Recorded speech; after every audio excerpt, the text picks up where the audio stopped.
नमस्कार, आप देख रहे हैं न्यूज़ प्लस 21। मैं हूं आपके साथ ललिता चक्रधारी और आज हम खास बातचीत करने जा रहे हैं महिला चैम्बर के उपाध्यक्ष महिला कांग्रेस के प्रदेश प्रवक्ता प्रीति उपाध्याय से।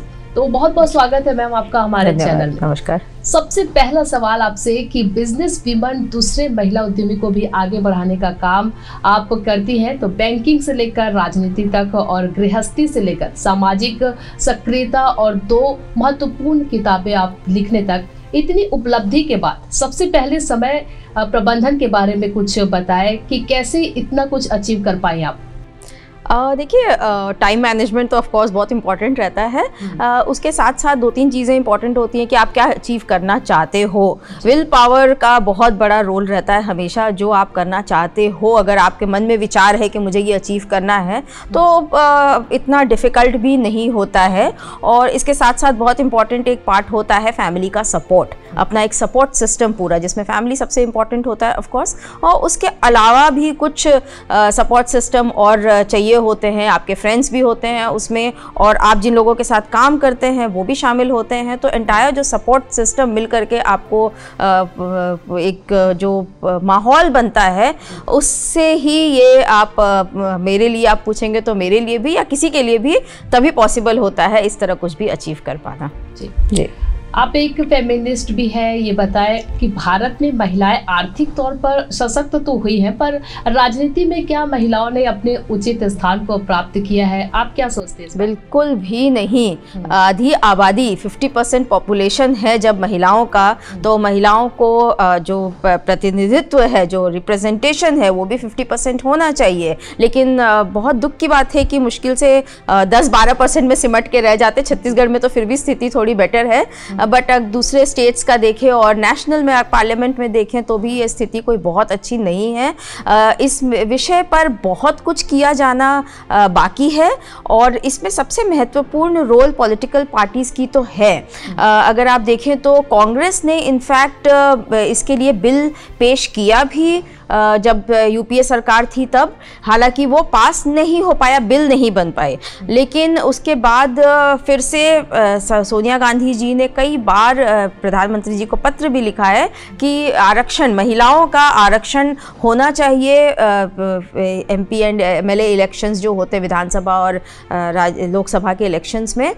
इसका देखिए, अगर आप देखें तो कांग्रेस ने लोकल बॉडी इलेक्शंस में ये किया, महिलाओं का आरक्षण वो लाए, और महिलाओं को जब वो प्रतिनिधित्व मिला तो इसका हमने बहुत पॉजिटिव इम्पैक्ट देखा है।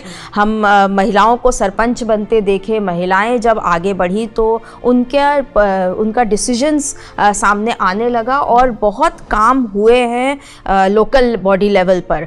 तो ये लेकिन विधानसभा और लोकसभा में जब हम देखते हैं तो रिप्रेजेंटेशन बहुत ख़राब है। इसमें बहुत कुछ होना जरूरी। तो पॉलिटिकल पार्टी के साथ साथ यहाँ हम एक चीज़ जरूर बोलना चाहेंगे, हम महिलाओं पर भी डिपेंड करता है बहुत कुछ। तो हमें भी आगे बढ़ना होगा खुद को। कोई आपको थाली में रख करके कुछ नहीं परोसने वाला है। अपने हक के लिए हमसे पहले बहुत सी महिलाएं हैं जो लड़ाई करी हैं। लड़ाई करने के साथ साथ अपने हक की बात वो रखी है सामने और अपने हक को प्राप्त किया है उन्होंने। तो इसके लिए हमें भी और मेहनत करने की ज़रूरत है, और ज़रूर भी इसमें बहुत काम होना चाहिए, बहुत कुछ होना बचा है। बिल्कुल सही कहा आपने कि जो कुछ भी डिपेंड करता है वो महिलाओं के ऊपर भी डिपेंड करता बिल्कुल, है। बिल्कुल। कुछ करना चाहती है तो वो कर भी सकती है। बात करें अगर हम राजनीति के विषय पर, रहते हुए देश में वर्तमान में जो राजनीतिक विमर्श है, क्या वो महिलाओं को सशक्त करेगा या उन्हें हाशिए पर धकेल सकता है? देखिए, पॉलिसीज़ तो अगर आप देखेंगी तो एकेडमिकली बात की जाए तो पॉलिसीज़ बहुत अच्छी हैं। सभी पॉलिटिकल पार्टीज़ बहुत अच्छी पॉलिसीज़ बनाती हैं। अब आप चाहे बेटी बचाओ बेटी पढ़ाओ की बात करें, या इतने सालों में या महिलाओं को जो लोकल बॉडी इलेक्शंस में कांग्रेस की सरकार ने जो आरक्षण देने का काम किया और आगे बढ़ाया महिलाओं को, तो स्टेप्स लेते हैं पार्टीज, लेकिन जितना ऑनेस्ट प्रयास होना चाहिए उसके इम्प्लीमेंटेशन में वो कहीं ना कहीं कमी दिखती है। आज अगर बात करें तो बीजेपी के बेटी बचाओ बेटी पढ़ाओ जो एनडीए की सरकार ने लाया है उसमें जितना काम नहीं होता उससे ज़्यादा प्रचार होता है उसका। डेटा है सामने कि करोड़ों रुपए खर्च हो गए सिर्फ उसके प्रचार प्रसार में, और दरअसल ज़मीन पे जो काम होना चाहिए वो तो नहीं हुआ। तभी हमने दिल्ली में हाल फिलहाल इतने दर्दनाक हादसे सुन रहे हैं, हर तरफ महिलाओं के ऊपर अनाचार की बातें सुनते ही रहते हैं। तो जो होना चाहिए काम धरातल पर वो नहीं हो रहा है। तो हाशिए पर तो महिलाएं नहीं जाएंगी क्योंकि महिलाओं में भी अपनी एक जागरूकता है, इसलिए ये नहीं कह सकते कि महिलाएं हाशिए पर चली जाएंगी, लेकिन जितना एक प्रयास होना चाहिए, जो ऑनेस्ट प्रयास होना चाहिए, उसकी कमी, राजनीतिक इच्छा शक्ति में कमी दिखती है, डेफिनेटली दिखती है। तो आने वाले समय में अगेन वही वाली बात होगी कि महिलाएं खुद कितना अपने लिए कर रही हैं, ये डिसाइड करेगा कि महिलाएं हाशिए पर जाएंगी या आगे सफल होंगी और ज़्यादा सफल होंगी। हाशिए पर जाने वाली स्थिति तो हमें नहीं, क्योंकि इतनी जागरूकता तो महिलाओं में आ गई है, हाशिए पर जाने वाली स्थिति होती नहीं दिखती जी। अब बात कर लेते हैं छत्तीसगढ़ की। तो एक सफल महिला होने के नाते इस चुनावी वर्ष में आप महिलाओं को क्या सुझाव देना चाहेंगी, किन मुद्दों को देखते हुए वो वोट करें? देखिए, महिला या पुरुष एक सिटीजन को क्या देखना चाहिए वोट देते समय, तो डेफिनेटली आप ये देखिए कि मैनिफेस्टो तो सभी पॉलिटिकल पार्टीज बनाती ही हैं और अच्छा ही मैनिफेस्टो रहता है, लेकिन कुछ बातें होती है जो हमारे आम जिंदगी को on a daily basis affect करती हैं। तो इसमें सबसे इम्पोर्टेंट जो 2-3 चीज़ें जो आज मुद्दा भी बना हुआ है वो है महंगाई, बेरोजगारी और उसके साथ साथ एक जो हमारे समाज में जो समरसता को खराब करने का काम कर रही है। यहाँ ऑब्वियसली हम कांग्रेस से हैं तो ये बात जरूर इस पर जोर देंगे कि जिस तरह से भारतीय जनता पार्टी देश को बांटने का काम कर रही है, जिस तरह से धर्म के नाम पर तो बांट ही रही है, उन्माद एक हिंसा फैलाने का काम कर रही है। और वहीं दूसरी तरफ आप देखिए राहुल गांधी जी भारत जोड़ो यात्रा कर रहे हैं, कन्याकुमारी से दिल्ली तक चलते हुए आज वो उत्तर प्रदेश के बागपत में पहुंच गए। तो ये सोच का फर्क, मेजर पॉलिटिकल पार्टीज की बात करें, इन दोनों में जो सोच का फर्क है, एक बांट रही है देश को और एक देश को जोड़ने का काम कर रही है। प्रदेश स्तर पे भी आप देखेंगे तो कांग्रेस पार्टी काम करी है ग्रामीण अर्थव्यवस्था को स्ट्रॉन्ग करने की। कांग्रेस बात करती है किसानों की, कांग्रेस बात करती है महिलाओं की, युवाओं की। तो कांग्रेस सभी वर्गों को, सभी धर्मों को एक साथ लेकर चलने का काम करती है। तो मुझे ये लगता है कि जो भी आप जब भी वोट देने जाएं तो आप ये जरूर देखें कि कौन सी पार्टी है जो इस देश को, इस समाज को बना रही है बनिस्बत इसके कि इस देश और समाज को तोड़ रही है कि बर्बाद कर रही है। ये एक इम्पॉर्टेंट थॉट होना चाहिए मेरे हिसाब से जी। अब आपकी किताबें की बात कर लेते हैं। आपने 2 किताबें लिखी है, उनके बारे में कुछ बताएं, वो किन विषयों पर है और आपको क्या लगा कि इस पर आपको काम करना चाहिए?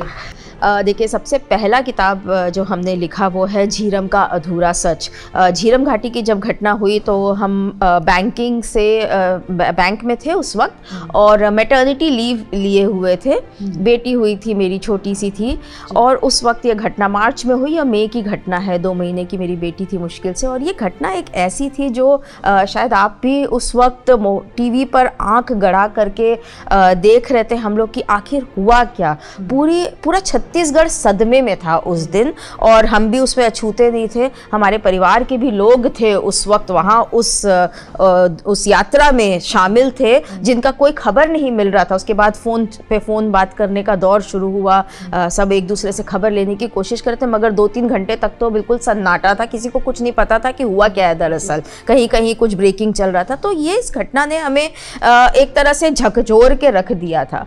और उसके बाद की जो बातें थी, और क्योंकि परिवार के भी लोग उसमें शामिल थे और जितने लोग उस यात्रा में थे उनसे कहीं ना कहीं हमारी जो बच के आ पाए थे, लौट पाए थे, उनसे जब बातें होती थी और कई साल बीत गए। ये 2013 में घटना हुई, हमारी किताब हमने 2018 में पब्लिश करी, तो 2016-17 तक भी इस पर कोई काम नहीं हुआ। हमारा उम्मीद थी हमारी कि कोई किताब लिखेंगे लोग, क्योंकि ऐसी कोई घटना विश्व में कहीं घट जाए तो उस पर डॉक्यूमेंट्री बनती है, मूवीज बनती है, मगर यहाँ एक सन्नाटा सा था, जिस तरह उस दिन सन्नाटा था उस तरह का कुछ सन्नाटा सा आ गया था।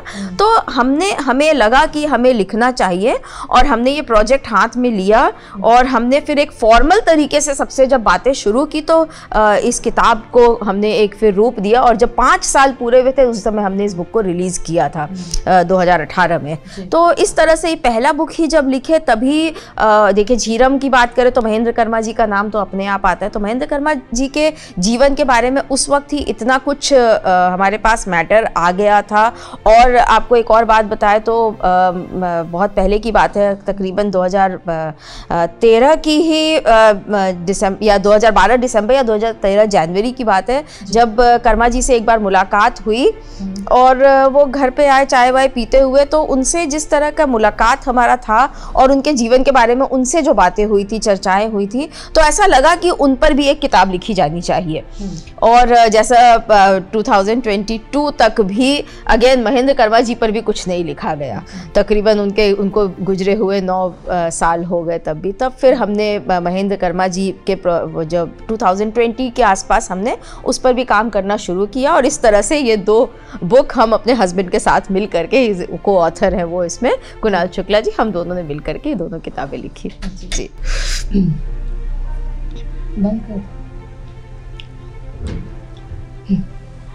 इतनी सफलता के बाद प्रीति उपाध्याय जी, आप एक और प्रश्न पूछना चाहना चाहिए कि क्या घर में भी आपकी चलती है, पति बच्चे सब आपके हिसाब से चलते हैं?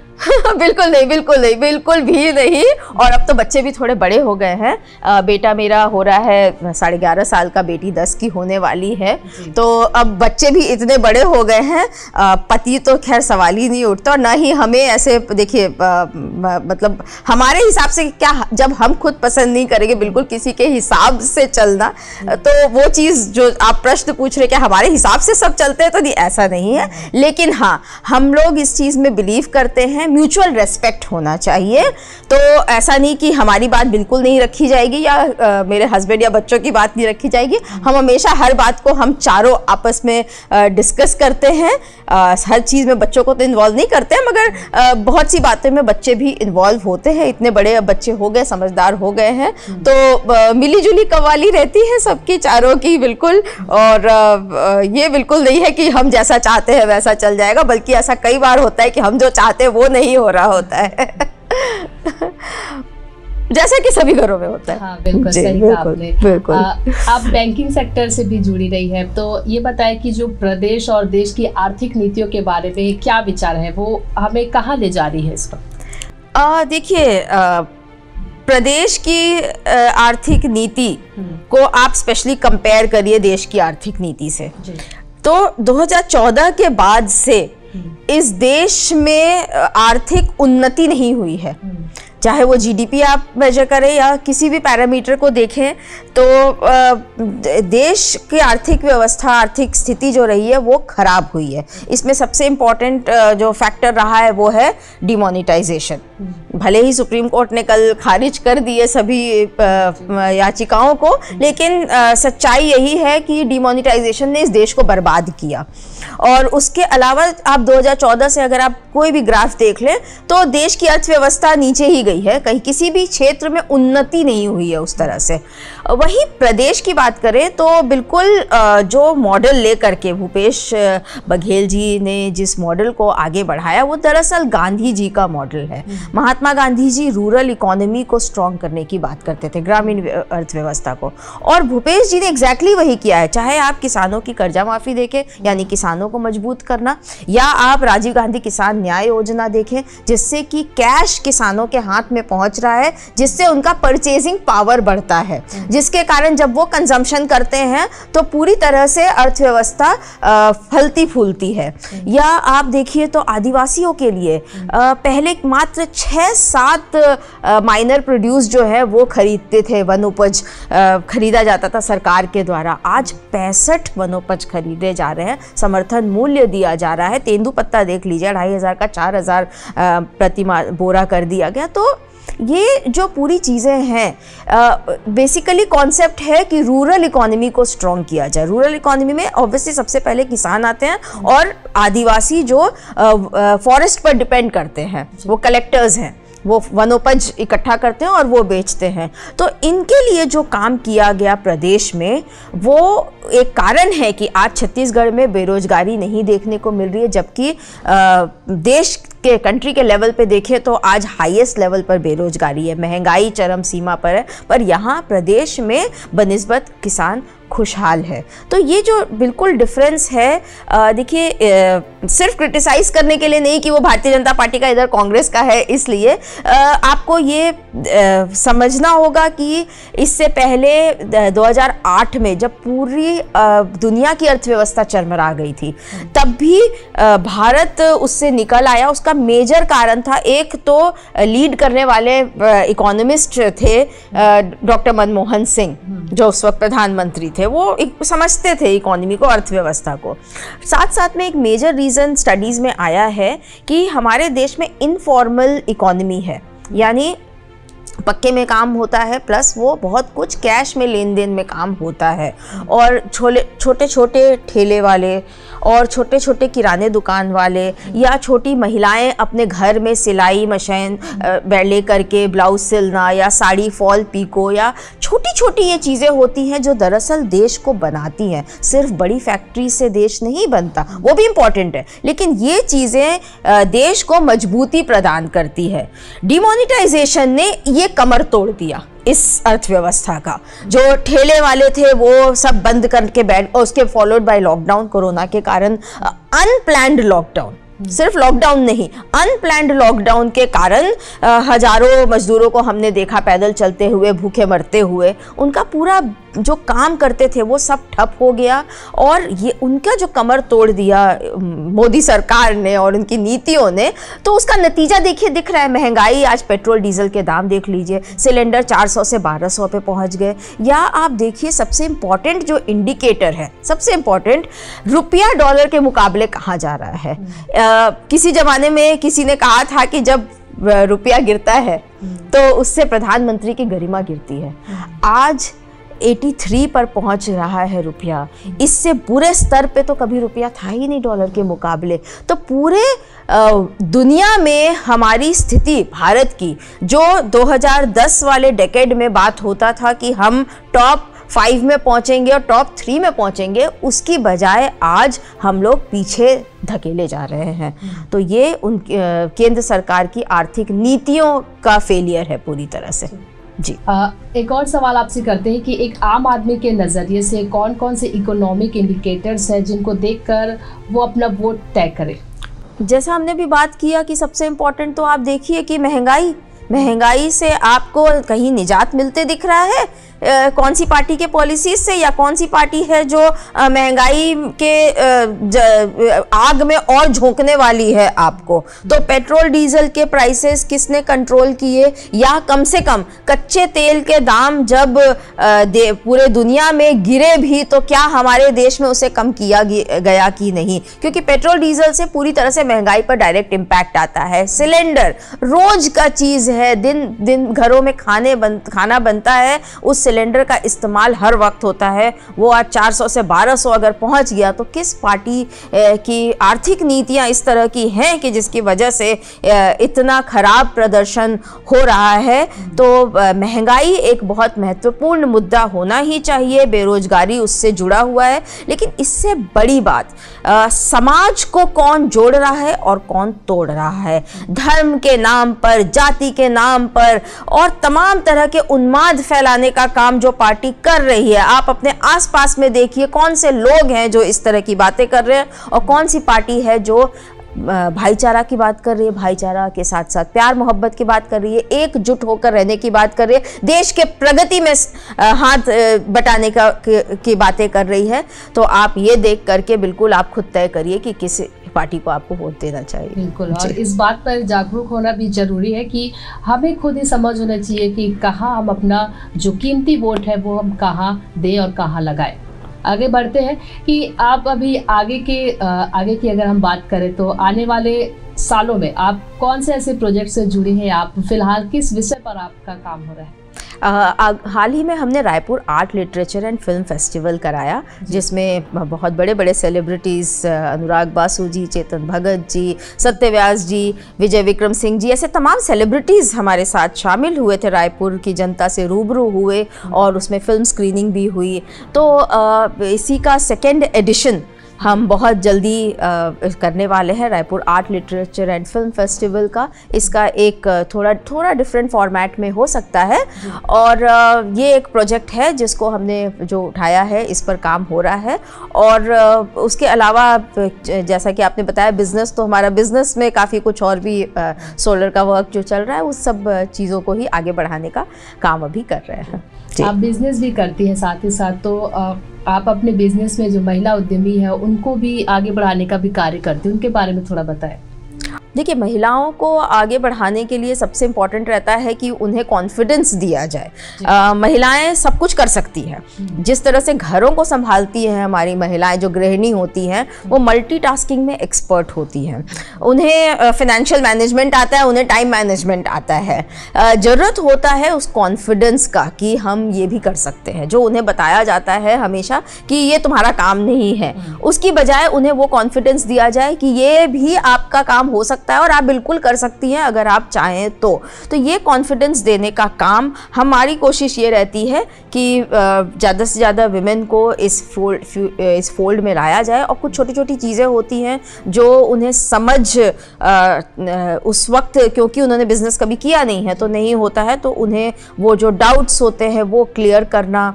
और जैसे टैक्सेस से रिलेटेड, जीएसटी एक बहुत बड़ा सिरदर्द है, उससे रिलेटेड, तो इस टाइप की चीज़ें जब उन्हें एक्सप्लेन करो और उन्हें वो कॉन्फिडेंस दो कि बिल्कुल आप कर सकती हैं, और तो ये बिल्कुल महिलाएं आगे बढ़ती हैं। और सबसे ज़्यादा इसमें एक और चीज़ ये आता है कि देखिए, कैपिटल, बिजनेस शुरू करने के लिए कैपिटल चाहिए। तो वो कैपिटल कहाँ से आ सकता है, कैसे आ सकता है? तो एक बैंकर के नाते हमें ये फ़ायदा शायद है कि हम उन्हें वो रास्ता भी दिखा पाते हैं कि आप बहुत सिंपल है। विमेन बोलती नहीं हमारे पास कोई कैपिटल ही नहीं है, तो हम एग्जाम्पल देना चाहेंगे कि वो चूड़ियाँ पहनी हुई थी इतनी, हम बोले पैसे तो आपके हाथ में है, बोले कहाँ, मेरा हाथ तो बिल्कुल खाली है। हम बोले अरे उन चूड़ियों को देखो, उस पर गोल्ड लोन मिलेगा, बहुत बढ़िया। तो ये एक एग्जाम्पल था बिल्कुल। तो कभी बातचीत में इस तरह की बातें निकल आती है। तो बहुत से तरीके होते हैं, और भी फॉर्मल ट्रेनिंग भी करते हैं हम लोग चैम्बर की तरफ से। और जीएसटी को लेकर के अभी हमारा अधिवेशन होने वाला है, उसमें भी बहुत सी बातें होंगी। तो इस तरह से महिलाओं को बिजनेस फील्ड में भी आगे बढ़ाने की कोशिश रहती है हमारी। जी, एक लास्ट सवाल, आप न्यूज़ प्लस 21 पर आई हैं और आपने अपने कीमती समय हमें दिया है, तो क्या कुछ संदेश देना चाहेंगे न्यूज़ प्लस के 21 के दर्शकों को? सबसे पहले न्यूज़ प्लस 21 को बहुत बहुत शुभकामनाएं। आपने बहुत अच्छी पहल करी है और आपने इतना समय दिया हमें, इसके लिए आपका धन्यवाद। न्यूज़ 21 की टीम को धन्यवाद।